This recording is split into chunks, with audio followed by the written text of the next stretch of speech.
When you are robbed, it's one thing, but if it was because you were stupid, then that's another. Have you ever been robbed?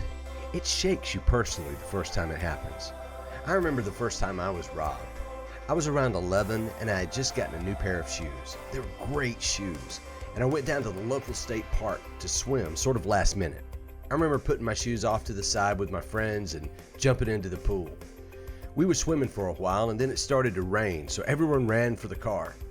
And guess what? I forgot my shoes. We made it a mile or so up the road and I realized I'd forgotten them, so we turned around and came back. I ran down to where I'd left them and they were gone. And it felt like someone punched me in the stomach. I had never experienced that before. I felt angry because someone stole my brand new shoes. I was upset because we'd spent a good afternoon shopping with my mom to find them.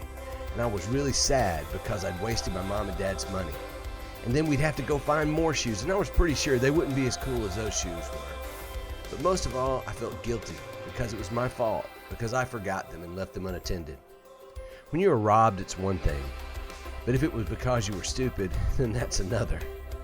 There is something that illustrates that so much, and Solomon wrote about it in the first chapter of Proverbs. He wrote in verse 19, "Such is the fate of all who are greedy for money. It robs them of life." Now, I don't know if anyone thinks like that. Most people think of greedy people as amassing things, not losing things. Hoarding stuff, not stealing stuff. At least not from themselves. But greed does that very thing. Oh, it doesn't steal your shoes or cars when you aren't looking. It steals something much more valuable, your life.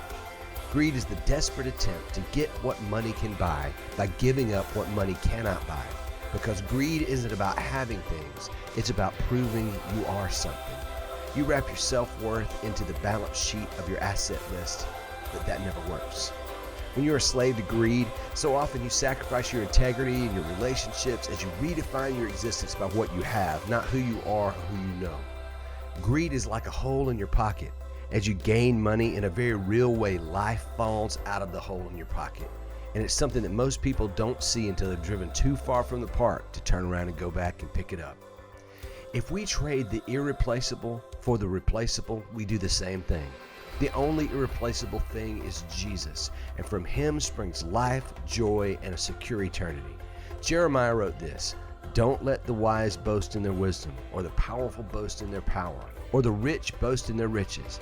But those who wish to boast should boast in this alone, that they know me and that I am the Lord." In the pockets of our life, if we treated the knowledge of God like the only thing worth boasting about, we'd find that this leads us to all the things we really are hoping for and won't leave us shoeless and angry standing in the rain at the end of the day.